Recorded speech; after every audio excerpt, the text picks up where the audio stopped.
Alright guys, let's talk about the Bohemians. Bohemians are one of the most banned civilizations on the drafts of tournaments because they are one of the strongest civilizations on a specific timing of the game, which is the post-imperial age. So this actually is also the biggest downside of the civilization. As the Bohemian, you are going to see that your best strategies here is actually trying to skip dark and feudal age and go straight into the castle age. For that reason, playing Bohemians on closed maps such as Arena, Ring of Reeds, Fortified Clearing, and things like that is actually the best you can do, because you are actually going to be able to manage skipping out the early stages of the game. What are the bonus or the economical bonuses here from the Bohemians? Well, they do have their mining camp technologies for free. So we're talking about both gold mining and stone mining. So once you are on feudal age, you are already collecting those resources faster. Once you are in castle age as well.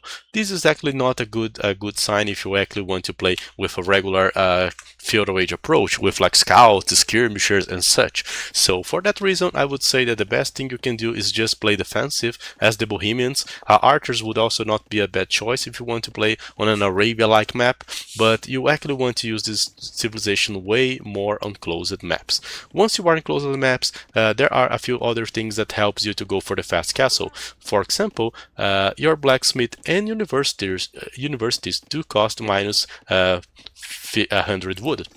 So you can basically afford going for blacksmiths with the small cost of only 50 wood. Because of that, you have like a lot of resources available for yourself, and you can basically go for very fast uptimes using these civilizations.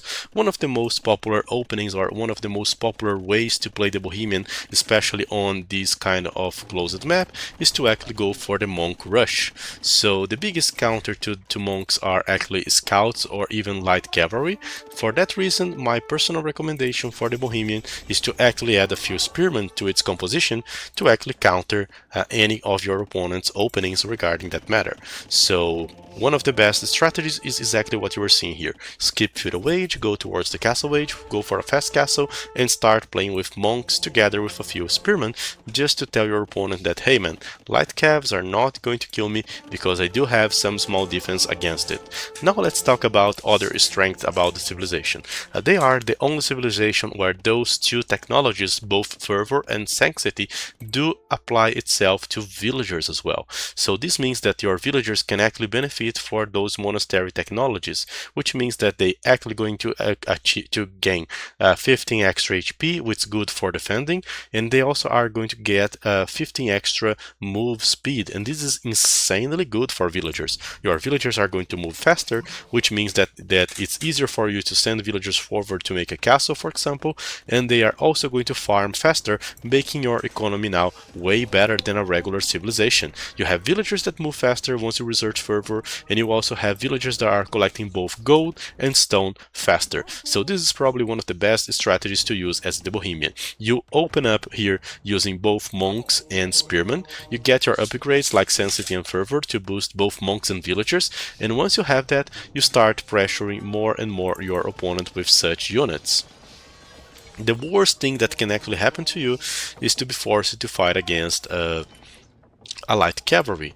Exactly like what's happening here. So what do you do in these scenarios? Well, you actually upgrade pikemen. There's another bonus from the Bohemians that have great synergy for this strategy, which is basically all of their spearman line dealing plus 25% bonus damage. So whenever the spearman line, the spearmen and pikemen from the Bohemians do hit enemy light cavalry, they do deal 25% extra bonus damage. So that first strike from the pikemen is way better for the Bohemian than it is for a regular civilization. And right there you can see the monk opening the castle age with stronger and faster villagers going forward to try and make a castle. And this is probably one of the best Bohemian gameplays that you are probably going to see. One thing that you should always avoid doing is to let your monks separated from the pikemen. If you do that, you might end up losing the monks, which is obviously not ideal, but then you can just keep up with your regular game plan of pushing the opponent using the monk rush opening. Monks, siege, some pikemen if you have to deal with light cavalry, and then you just use your extra collected gold and stone to drop castles and gain even more maps. So this is the basis of a good Bohemian gameplay, and this is actually where their comfort zone. This is actually the setting where the Bohemians actually shine when they are playing. Let's take a look here, guys, on yet another Bohemian game. So this is the map Zong, being played currently on the Titans League Bronze, and it will also be part of the hoster from other leagues. So in this map, you are basically born with two shrines here on under a walled base, and you can actually make a kind of a priest on a feudal age priest that you can use to collect the relics here. So basically this is a closed map, and players will eventually have to fight out for the map control because most of the gold and the stone from it are on the external areas, making it very interesting to watch, to be honest. So a bit more there's a bit more variation on the strategies compared to Arena, for example, because players can actually try to boom and escape towards the sides. With that said, we have here Bohemians playing against the Georgians, and I'm here to showcase another weapon from the Bohemians that they can actually try to use.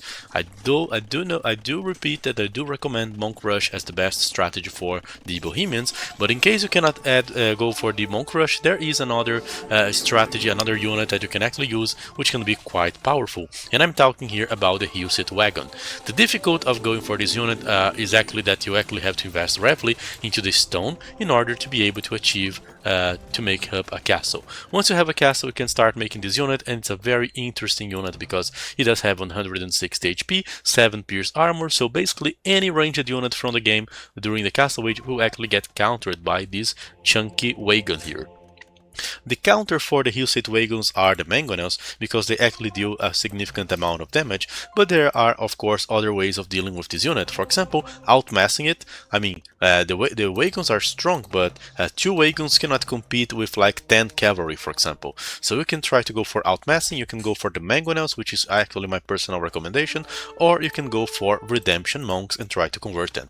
The best unit to actually play alongside the Bohemian Hilsit wagon are the monks, because with the monks you can actually counter the mangonels using the Bohemian technology tree from the monasteries, and of course going back to the redemption. So one way or another you are actually gonna go back towards the monk rush if you want to play the Civ correctly. So basically monks are the best thing that the Bohemians have to do. And another small or interesting fact here is that since you have both gold and mining upgrades, going for any heavy gold army composition or controlling golds on maps like this is kind of good for the Bohemian, because you're basically taking the best benefits here from your civilization.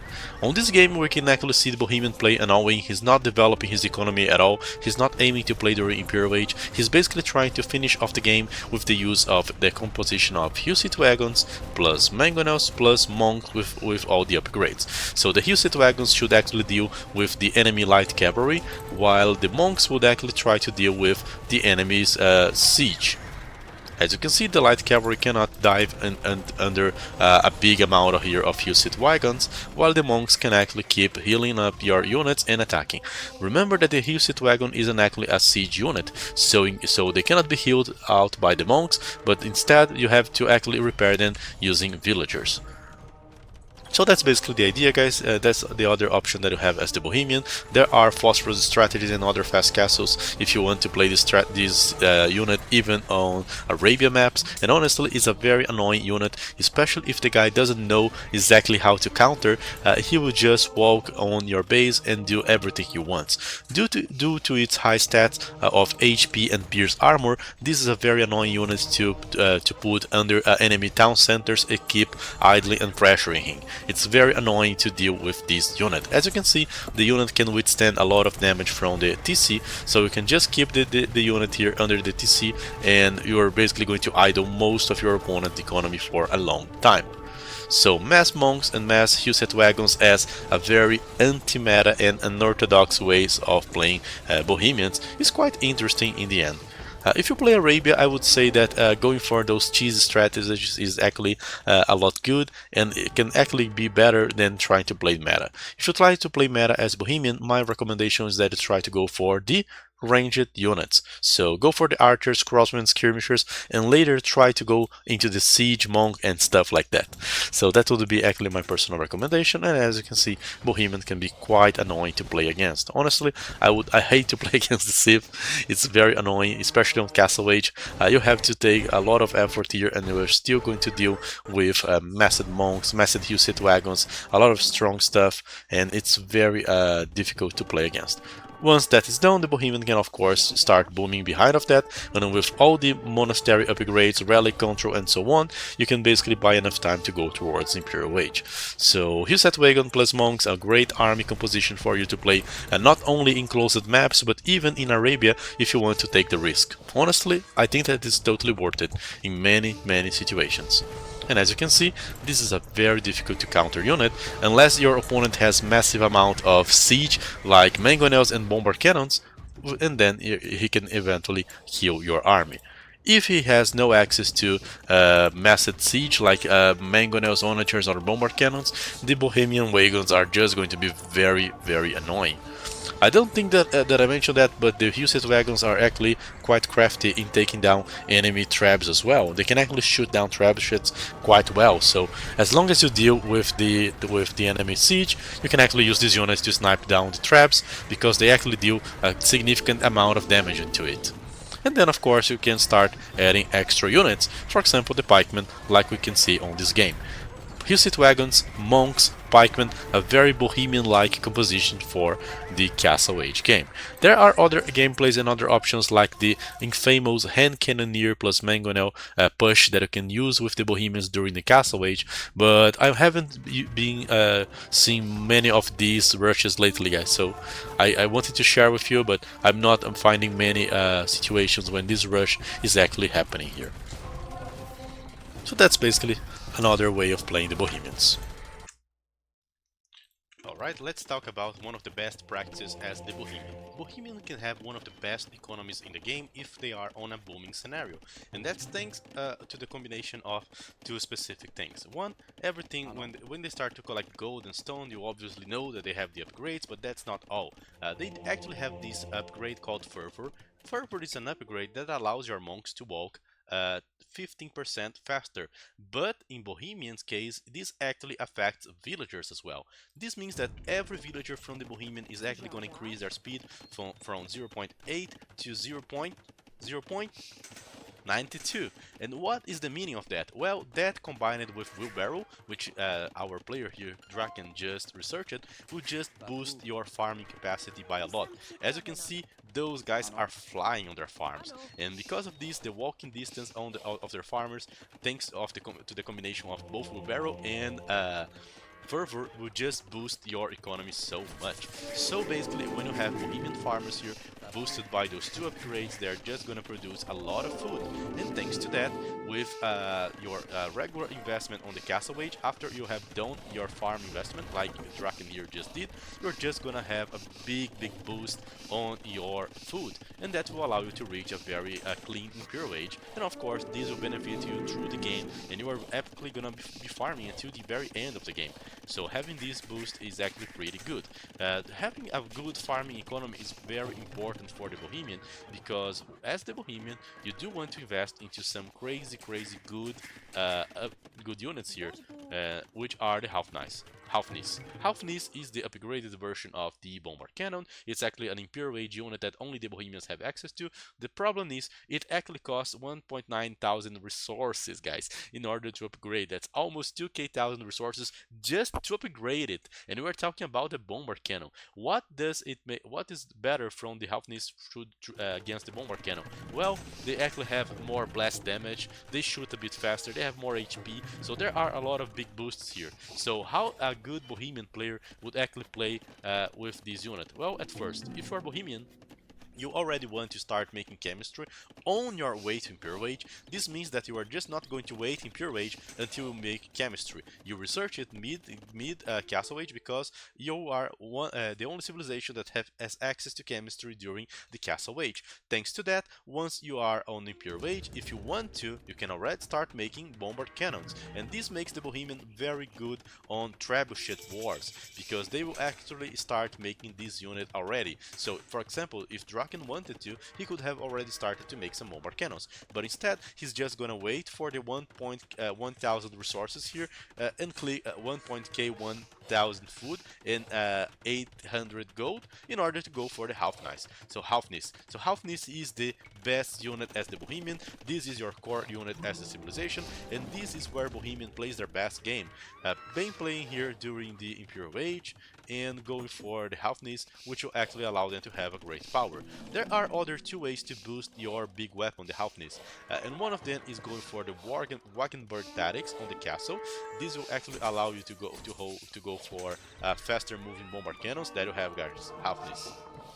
One of these units is just saying, hey, no more ranged units walking around. I can just shoot you from a long distance and kill you. It doesn't matter what you do, I am the one that will rule here. I think that there are very few counters to this unit. Honestly, you can try to go for your own bombard cannons, but if you do not have a civilization such as Turks or Portuguese, you are probably gonna have a lot of difficulty. If you have a regular bombard cannon like the Italian or the Byzantine one, this is just going to overwhelm you. This is for sure. And of course, you can try to snipe the unit by closing the gap and shooting it, which is not so easily to do, or you can just try to jump it with some cavalry, but then of course the Bohemian can use other weapons. How to upgrade the Halfnice? Well, one of the upgrades here is Siege Engineers. Siege Engineers is a must when you're playing with bombard cannons. Not every civilization has access to it, but Bohemians surely does.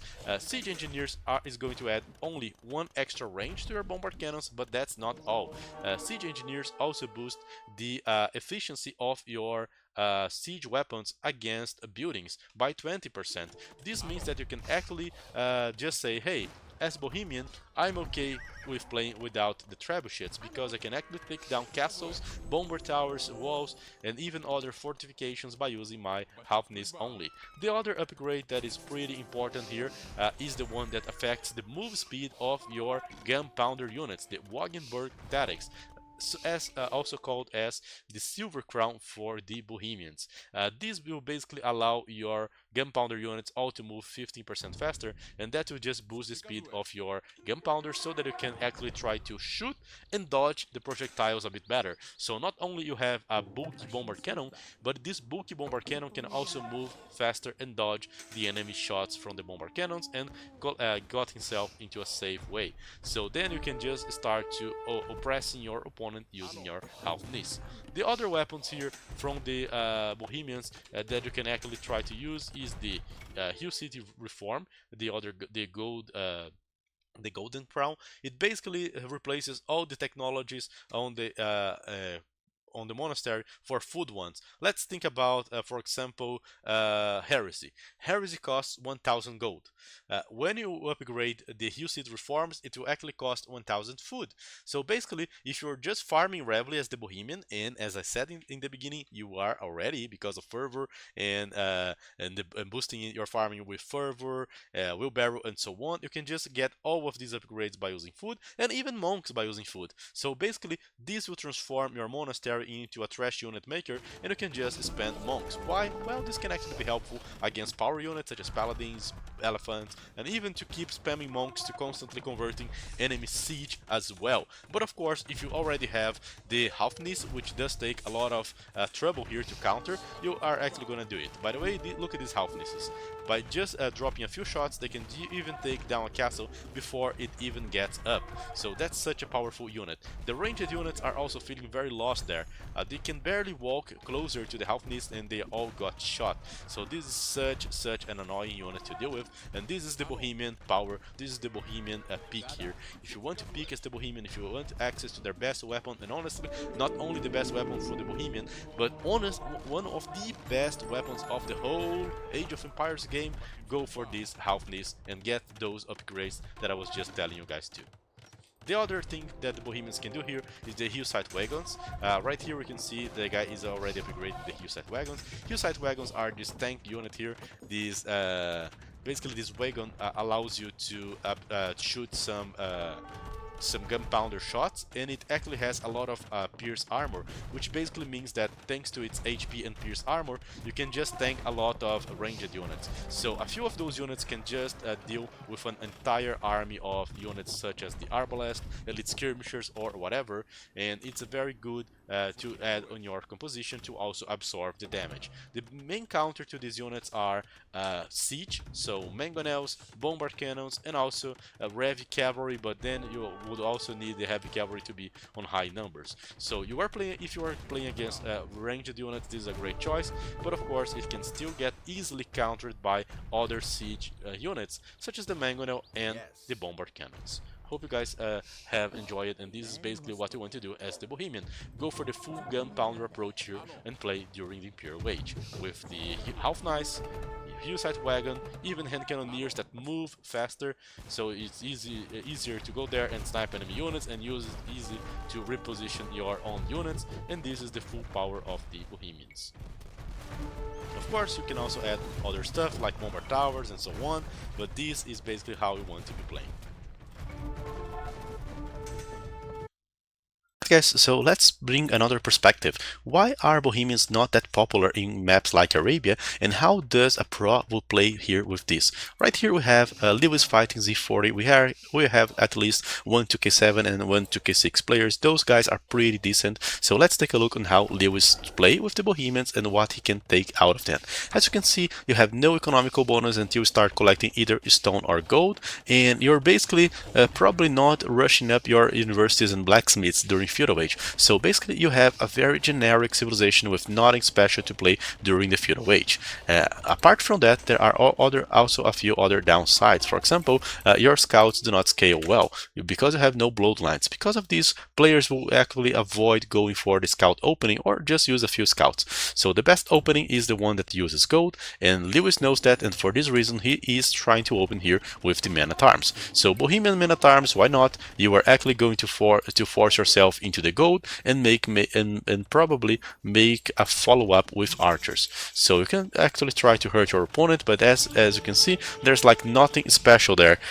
Your men-at-arms are nothing special. There's nothing making them as stronger like a Burmese one, like a Japanese one, like a Roman one, and you cannot scale them so well. So basically you have to count with a pure and basic execution, and now you are finally going for something that can actually benefit the civilization, the archer transition. Remember that you already have access to the second gold mining upgrade. Bohemians do not have mobility, and you do not want to keep chasing down enemy scouts, so try to play with Bohemians on the ranked ladder or on maps like Arabia.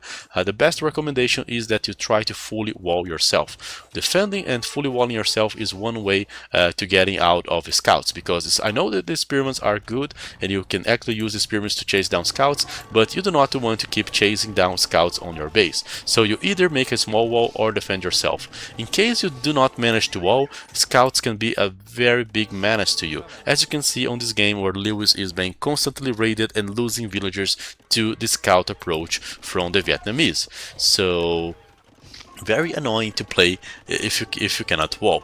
Once you wall, your problems are not yet over, because many civilizations will have better archers than the Bohemian. The Bohemian will only have something special going on for their economy and for their archers if they get access to the castle age and chemistry. Other civilizations might have some bonus that already benefit them since feudal age, like the Ethiopian archers, like the Vietnamese archers with extra HP. So even in the archer war, the Bohemians will still feel a bit awkward against other civilizations. With that said, there's nothing much better to do, and you actually have to try and play your best here using the archers. Lewis did kill the enemy using the archers. Now he's going for the archer range and already rushing the university. Upon going towards the university and using a lot of villagers on the gold, the Bohemian can already accelerate their upgrades and even buy back some wood and food if necessary, using the fact that he now has a great speed collecting gold. So I would say that this is one of the best ways to play, using the archers, using the market as well, and buying back your advantage. Crossbowman plus Mangonel is probably one of the best army compositions here, because that's something that you can already mass during the feudal age and then later add the Mangonels to help yourself on this endeavor. Apart from that, there is one thing that can make the Bohemians special, with is chemistry available on Castle Age, which might actually allow the civilization to transition into either hand cannoneers if they want, or also to add one extra attack to their crossbowmen, which can make it easier to snipe down enemy units, but especially snipe down enemy siege. So as you can see, a very all-in style so far. If there's one thing that I would actually like to see here from Lewis, was he actually sending at least 6 to 7 villagers to stone to try and castle drop the enemy using his fast stone. So basically mangonel plus crossbowman, and now with the addition of chemistry, he will have a lot of extra power to be able to deal with enemy knights and cav archers, and that's basically the best way to play with a civilization like Bohemians if you try to play into Arabia. Massed mangonels, Bohemian archers, and of course a lot of micro to make this composition work. As I said, sending a few villagers towards the stone once you feel like you have the control of the game is pretty good, because you are actually going to collect the stone a lot faster, and you can actually use this stone to make castle drops to increase even further your leverage. As you can see, the crossmen with chemistry are already a deadly force, and they can actually deal a significant amount of damage to the enemies, but they are a very awkward unit to play. They are not as good as it would be playing with like a strong cav archer civ like the Vietnamese, or a strong knight civ like the Magyar, so you actually are very limited, and your gameplay will probably be very predictable for your opponents. Once again, more knights and more cav archers advancing. The Taiwanese player is actually dealing here with the push, and this is one of the issues there. In this kind of army composition of crossbowmen and mangonel, if you do lose your push, you're actually going to get pushed back badly here. Trying to go into hand cannoneers might feel a bit awkward. Despite being an Imperial Age unit, it will not perform as well as a cav archer, for example, especially a Vietnamese one that can walk around the map, snipe stuff, and have 80 HP. The Bohemians still can use their skirmishers with chemistry as a great counter, as a great weapon, and try to translate that game into an Imperial Age game. And honestly, that's probably the best hope that a Bohemian player has to win on Arabia. If he doesn't solve this early on with the crossbowman and siege push, is actually trying to turtle a bit and booming using his Bohemian economy. One thing that I'm actually missing here from Lewis is actually going for the monastery and doing at least fervor to boost even further the efficiency of his farms. He'll probably gonna do it now, but as you can see, not so easy to do that. It's way easier to do that in a closed map like Arena than in a map where you're getting constantly attacked and raided by stronger units. So ranged units, a few Hillset wagons, enough stone for castles, and that's basically the Bohemian game. Very awkward on Arabia, but pretty strong on other maps such as Arena. Once going towards the Imperial Age, the Bohemian will obviously have access to better weapons, especially the bombard cannons. Since you can anticipate chemistry towards the Castle Age, the civilization can already add up bombard cannons if they do want during the early Imperial Age. They can already reach Imperial Age and start making bombard cannons as well. Still, as you can see, not the best game plan here, and not very awkward to play. If this was an arena game, the Bohemian wouldn't have to use all of these units and resources in order to try and make their way towards the Imperial Age. Losing map control, losing lots to the enemies, finally on Imperial Age, and now he'll start to push back somehow, with the use of Bracer, with the use of Arbalest, and of course the Bombard Cannon. So ranged unit plus Bombard Cannons are the way to go here for the Bohemian on the early stages of the game. Ranged units which can be great dealing with everything overall, and of course your bombard cannons that is going to scale later into Hoofnis. So trying to at least get back some map control so that you can get access to gold is important. One of the downsides is that Bohemians will be constantly being pressured. If they cannot keep up their push with mangonels and crossbowmen, they are actually going to be in a lesser position without controlling the gold, and for that reason the opponent will actually develop, get good heals, and set up situations that can be very awkward to play against. Look at this situation. Bohemian is under siege because his opponent has the heal. He cannot grab this gold because his opponent is on the heal as well, and he cannot go for the extras without suffering several risks because of course he doesn't have the map control. Still, quite an insane game here by Lewis, pushing back from this bad position and forcing his opponent out of the comfort zone using the combination of bombard cannon, a few Hillset wagons, and arbalests from the Bohemian. Very well played so far. I think that he's doing great as the Bohemian. I do not see many good games as Bohemians on Arabia. Usually the Bohemian player feel very overwhelmed by the enemy mobility, strength, and ended up losing many games. What a good game here by both players, huh? Arbalest enduring it. Bombard Cannon making their way here, trying to push back the enemy castle. Extra golds being collected at a very fast speed, and finally guys, the Hoofknees upgrade, which is the ultimate strength from the Bohemian. So basically you buy time using mostly ranged units until you have access to Hoofknees, and then you are in the Bohemian comfort zone, playing with the Hoofknees, which will obviously you guys obviously saw already on this video how strong it is. The difference from a map like Arena to Arabia is that the big issue here for Arena is that players will actually be able to use mobile units such as Cav Archer, Light Cavalry, Russar to raid you and hurt your economy, and also to surprise you and force you into bad engagements using hills and other terrain right like this, making it difficult for you to push back once they get the map control and forcing you to get bad fights. So this issue actually makes the Bohemian a lot stronger. As you could see, a regular Vietnamese Cav Archer with the Imperial Age upgrades and light cavs are actually enough here to deal with the Bohemian if you cannot pressure enough and if you cannot get the map control early on. Very difficult to play using the civilization on Arabia, so one of the least popular civilizations, but still quite powerful if you did get into the Imperial Age and somehow manage to get to your final composition.